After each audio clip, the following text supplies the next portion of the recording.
বিসমিল্লাহির রহমানির রহিম। আজকে আমাদের তৃতীয় সপ্তাহের ক্লাস, যেটার মধ্যে তিনটা প্রশ্ন আছে। একটা প্রশ্ন হলো 1.033 কেজি পার সেন্টিমিটার স্কয়ার দ্বারা কি বুঝো। 2 নম্বর প্রশ্ন হলো তড়িৎ ও বিদ্যুতের মধ্যে পার্থক্য। 3 নম্বর হলো ওহমের সূত্র এবং প্রমাণ করো V = IR। এই তিনটা প্রশ্ন তিনটা অধ্যায় থেকে আসছে। অর্থাৎ 1 নম্বর প্রশ্নটা হলো 11 নম্বর অধ্যায় চাপের অধ্যায় থেকে আসছে, আর 2 নম্বর অধ্যায়টা হলো বিদ্যুতের চ্যাপ্টার থেকে আসছে, সেটা হলো 12 নম্বর অধ্যায়, ট্রেড 1 এর 12 নম্বর অধ্যায়। আর 3 নম্বর প্রশ্নটা হলো ওহমের সূত্র, এটা হলো 13 নম্বর অধ্যায়। ওহমের সূত্রের একটা অধ্যায় আছে, এইখান থেকে আসছে। তাহলে এইখানে 1 নম্বর প্রশ্ন, যেটা 11 নম্বর অধ্যায়ে যে প্রশ্নটা আছে চাপের অধ্যায়ের, এটা হলো 1.033 কেজি পার সেন্টিমিটার স্কয়ার বা বর্গ সেন্টিমিটার দ্বারা কি বুঝো। এর অর্থ হলো একক ক্ষেত্রফল, অর্থাৎ 1 সেন্টিমিটার দৈর্ঘ্য এবং 1 সেন্টিমিটার প্রস্থ সমান সমান হলো 1 বর্গ সেন্টিমিটার, অর্থাৎ ক্ষেত্রফল, যেটাকে আমরা বলি ক্ষেত্রফল, দৈর্ঘ্য গুণন প্রস্থ। তাহলে 1 সেন্টিমিটার দৈর্ঘ্য এবং 1 সেন্টিমিটার প্রস্থ সমান সমান হলো 1 বর্গ সেন্টিমিটার। কোনো তলের উপরে, অর্থাৎ একটা স্পেসের উপরে যদি 1.033 কেজি চাপ দেওয়া হয়, তাহলে এটাকে বলা হবে 1.033 কেজি পার বর্গ সেন্টিমিটার। এটা কি বুঝতে পারছো তোমরা? কথাটা কি বুঝতে পারছো? আমি আবার বলতেছি, আবার একটু শুনো। তুমি মনে করো একটা ছোট্ট একটা কাগজের টুকরা নিলা, যার দৈর্ঘ্য 1 সেন্টিমিটার, প্রস্থ 1 সেন্টিমিটার। এখন এই কাগজের টুকরাটা, এটার ক্ষেত্রফল কত দাঁড়াবে? 1 গুণন 1 সমান সমান 1 বর্গ সেন্টিমিটার। 1 বর্গ সেন্টিমিটার, হ্যাঁ। এখন এটার উপরে যদি তুমি একটা 1 কেজি ওজনের একটা বাটখারা, যেটাতে আমরা ওই যে ওজন করি, যে খাবার দাবার কিনে, 1 কেজি ওজনের একটা বাটখারা তুমি যদি এটার উপরে রাখতে পারো, তো বাঁকা করে আবার যেভাবে কোনাটা দিয়ে যদি একদম খাড়া করে দিতে পারো, তাহলে সেই জায়গাতে বলা হবে, তখন ওই 1 বর্গ সেন্টিমিটার জায়গার মধ্যে যদি এটা বসে, তাহলে ওই যে চাপটা হবে সেটাই হলো ওই জায়গার এই চাপ, অর্থাৎ 1.033 কেজি, এটা হলো ওজন, আর ক্ষেত্রফল হলো 1 বর্গ সেন্টিমিটার। তাহলে আমরা এটার উত্তরে লিখবো কিভাবে? উত্তরে লিখবো হলো এখানে দেয়া আছে, দেখে 1.033 কেজি পার সেন্টিমিটার স্কয়ার দ্বারা বোঝানো হয় একক ক্ষেত্রফল, অর্থাৎ 1 সেন্টিমিটার দৈর্ঘ্য 1 সেন্টিমিটার প্রস্থ।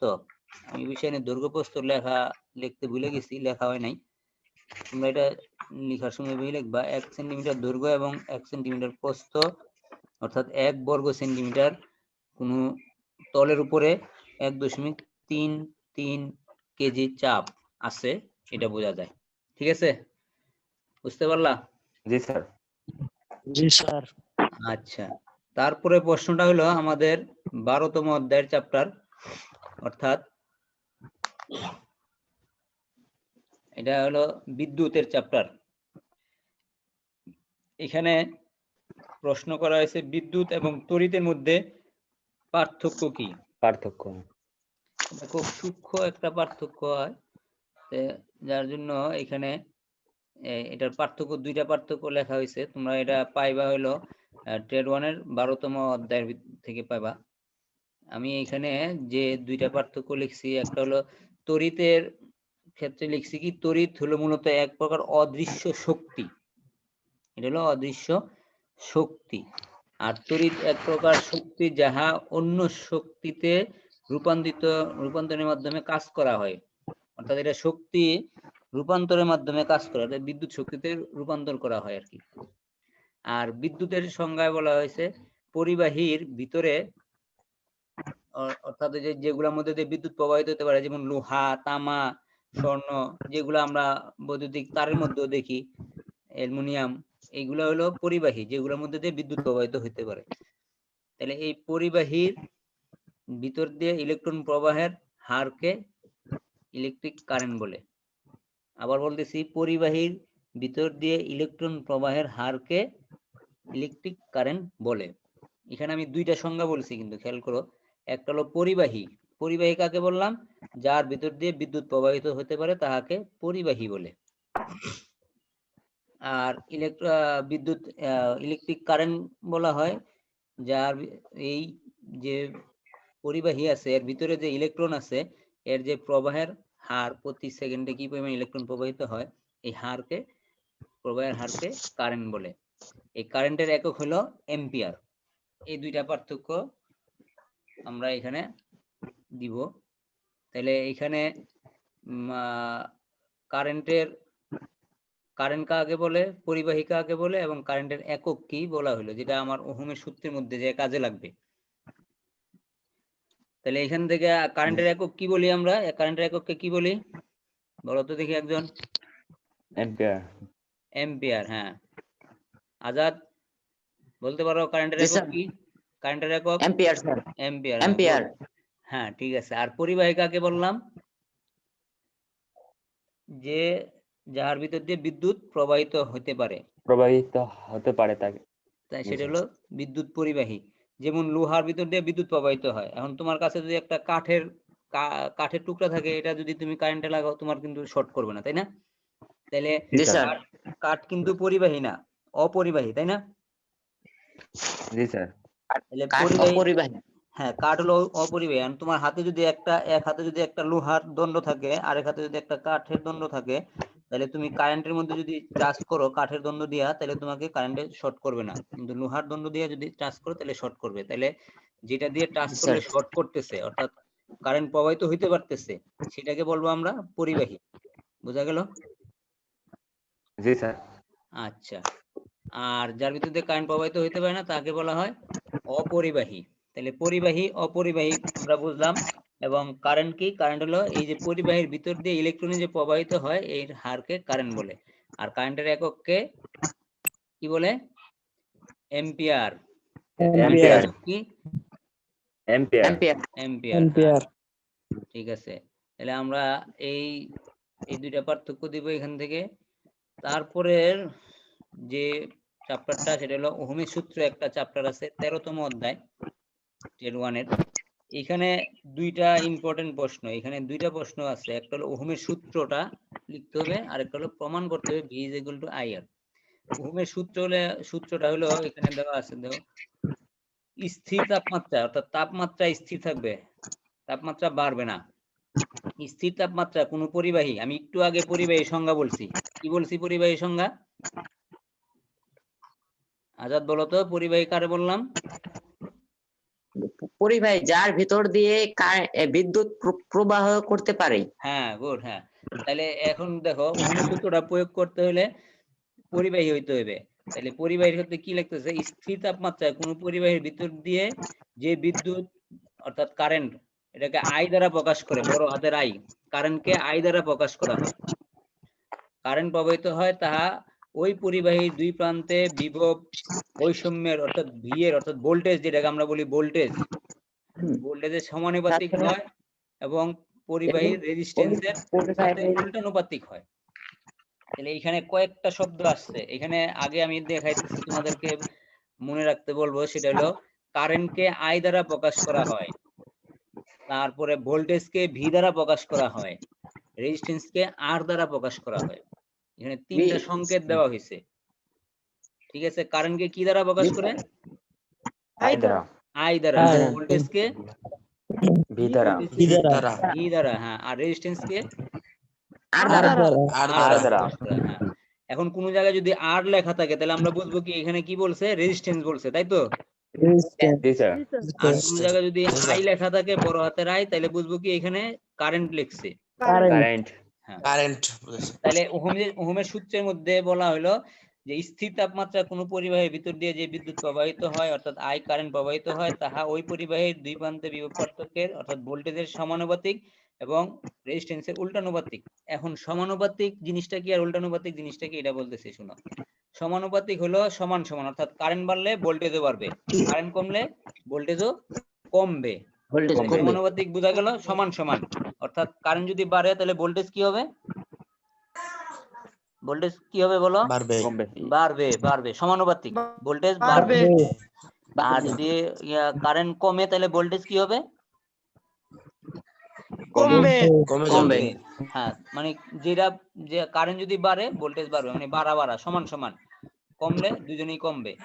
কিন্তু রেজিস্ট্যান্সের সাথে উল্টানুপাতিক অর্থ হলো বিপরীতমুখী, অর্থাৎ কারেন্ট যদি বাড়ে তাহলে রেজিস্ট্যান্স হলো কমে যাবে। বেশি বিপরীত শব্দ কি? কম। বুঝতে পারছো না? জি স্যার। তাইলে স্যার ভোল্টেজের সাথে কারেন্টের সম্পর্ক হলো সমান সমান, আর রেজিস্ট্যান্সের সাথে সম্পর্ক হলো উল্টানুপাতিক অর্থাৎ বিপরীতমুখী। উল্টা অর্থাৎ স্যার। কারেন্ট যদি বাড়ে রেজিস্ট্যান্স হলো কমবে, যদি কারেন্ট কমে তাহলে রেজিস্ট্যান্স হলো বাড়বে। এই হলো ওহমসের সূত্র। এখন এটা গেল ওহমসের সূত্র, এতটুকু কিছু। ওহমের সূত্রটি লেখো, শুধু এতটুকু লিখে তোমাদের কাজ শেষ। I = V/R, এটা হলো ওহমের সূত্র। এখন প্রশ্ন হলো, এই পরের প্রশ্নতে আমরা যাই, প্রমাণ করো V = IR, অর্থাৎ ওহমের সূত্রটাকে প্রমাণ করতে বলছে, গাণিতিকভাবে প্রমাণ করতে হবে। তাহলে গাণিতিকভাবে প্রমাণ করতে গেলে আমরা ধরি একটা লম্বা একটা তার আছে, যার এক পাশে V অর্থাৎ ভোল্টেজ A ভোল্টেজ আছে, আরেক পাশে হলো ভোল্টেজ B আছে। একদিকে দুইটা ভোল্টেজের মধ্যে বিয়োগ করলে যে ফল হবে এটাকে বলা হবে বিভব পার্থক্য বা ভোল্টেজ। তাহলে VA এবং VB। এখন স্যার হ্যাঁ বলো, প্রশ্ন আছে বলো। স্যার বলো। একটু আগে যে বললেন I = V/R, ওখানে R = V/I দিলে হবে না? হ্যাঁ হবে, ওই যে আর গুণ হবে, কিন্তু V = হবে IR, আর R = হবে V/I হবে। হ্যাঁ স্যার, ঠিক আছে স্যার, তাহলে স্যার।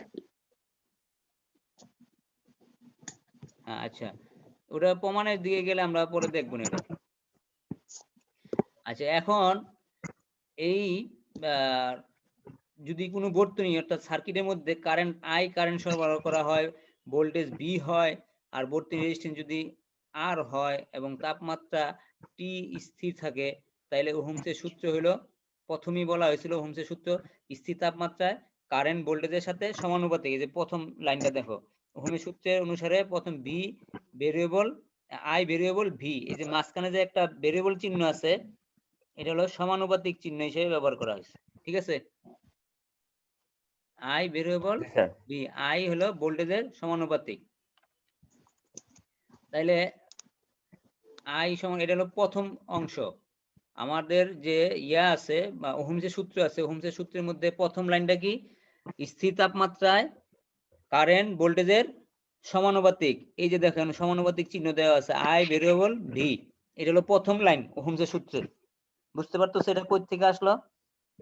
জি স্যার। এটা ওহমসের সূত্র থেকে কিন্তু আসলো। এটার আমি 1 নাম্বার সমীকরণ ধরলাম, এই যে 1 দিলাম।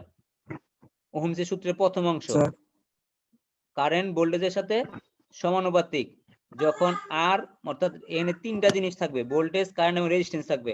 এখন ভোল্টেজ আছে আর হলো কারেন্ট আছে, এখন নাই কে? আর নাই। তাহলে এখানে ব্র্যাকেটের মধ্যে লিখে দিতে হবে যখন আর পরিবর্তিত থাকে, অর্থাৎ পরিবর্তন ঘটে, অপরিবর্তিত থাকে অর্থাৎ স্থির থাকবে আর কি, আর এর মানটা স্থির থাকবে। তাহলে I ভেরিয়েবল V, এটা হলো ওহমসের প্রথম সূত্র বা কারেন্ট ভোল্টেজের সমানুপাতিক। তারপরে ওহমসের দ্বিতীয় লাইনটা কি হলো? দ্বিতীয় লাইনটা হলো কারেন্ট ভোল্টেজ রেজিস্ট্যান্সের সাথে উল্টানুপাতিক। এটা হলো যখন V অপরিবর্তিত থাকে, এটা হলো 2 নাম্বার সমীকরণ। তাহলে ওহমসের সূত্রের দুইটা লাইন, একটা হলো কারেন্ট ভোল্টেজের সাথে সমানুপাতিক, আর একটা হলো কারেন্ট রেজিস্ট্যান্সের সাথে উল্টানুপাতিক। এই দুইটা লাইন দুইটা সমীকরণ দিয়ে লিখবো। লেখার পরে এখন এই দুইজনকে একত্রে করব। I কে কমন নিয়ে গেলাম, আর R এর উপরে যে 1 আছে, 1 এর সাথে V টা গুণ করলে V/R হয়। এই লাইনটা কি বুঝতে পারছো? জি স্যার। জি স্যার। আচ্ছা, তাহলে এটা হলো 3 নাম্বার লাইন গেল। তাহলে এটা কিভাবে করলাম? 1 এবং 2 নাম্বার সমীকরণ যোগ করার ফলে এটা হয়েছে। ঠিক আছে তো? আচ্ছা, তারপরে লাইনটা কি হলো? এখন এই ভেরিয়েবল চিহ্নটাকে উঠাই দিব আমরা।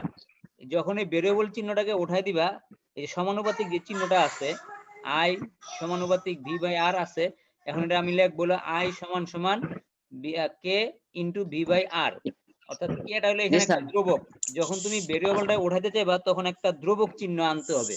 এটা K হোক, A B C D F G যা কিছু তোমার মনে আসে এটা বসালেই হবে। ঠিক আছে? তাহলে স্যার ওখানে I যে কোনো সংখ্যা বসালে হবে? যে কোনো অক্ষর বসালেই হবে, কিন্তু মনে রাখতে হবে এই অক্ষরটা যেন আমার এখানে, যেমন আমার এখানে আই আছে, ভি আছে, আর আছে, এই ধরনের কোনো জিনিস বসানো যাবে না বলেন আবার, তাইলে আবার মানে এখানে বি যদি বসাও তাহলে ওই বি এর সাথে গুণ হলে পরে আরেকটা বি স্কয়ার হয়ে যাবে, তাহলে ভেজাল হয়ে যাবে। এই জি জন্য স্যার, আমরা বুঝছি। এখানে কে ব্যবহার করছি, বুঝতে পারছো? জি স্যার। তাহলে ভেরিয়েবল চিহ্নটা স্যার। ওটা দিয়ে সমান সমান দিলাম, যখনই সমান সমান বসাইতে যাব তখন আমার একটা শর্ত হলো একটা ভেরিয়েবল চিহ্ন বসাইতে হবে, তার জন্য আমি কে বসালাম, এই জন্য এখানে লিখে দিলাম যে এখানে একটা কে হলো একটা ধ্রুবক। ধ্রুবক। হ্যাঁ, তারপরে কি করলাম, আই সমান সমান বি বাই আর, ওই যে প্রথম যে সূত্রটা দেখালাম তোমাদেরকে হোমসের সূত্র এর আগের পৃষ্ঠায়, এই যে এখন লেখো চলে আসছে আই সমান সমান বি বাই আর। কিভাবে আসলো, যখন 1 এম্পিয়ার কারেন্ট ভোল্টেজে এক হয় এবং রেজিস্ট্যান্সও এক হয় তখন কে এর মানও এক হবে। তো কে এর মান যদি 1 হয় 1 হয় তাহলে আর 1 বসাই কি করব, 1 এর সাথে গুণ করলে সারা দুনিয়া গুণ করলে এই 1 যা আছে তাই থেকে ওয়ান। যা আছে তাই জি স্যার। থাকবে, এর জন্য 1 টা এখানে উঠাই দিলাম, এই সমান সমান লিখলাম I = V বাই আর। এখন ভিটারে একবারে রাখা আরটাকে আর আর গুণ করে দিলাম, V = IR। এই যে প্রমাণিত, আমাদের একটা প্রশ্ন ছিল প্রমাণ করতে হবে V = IR, বুঝতে পারলা?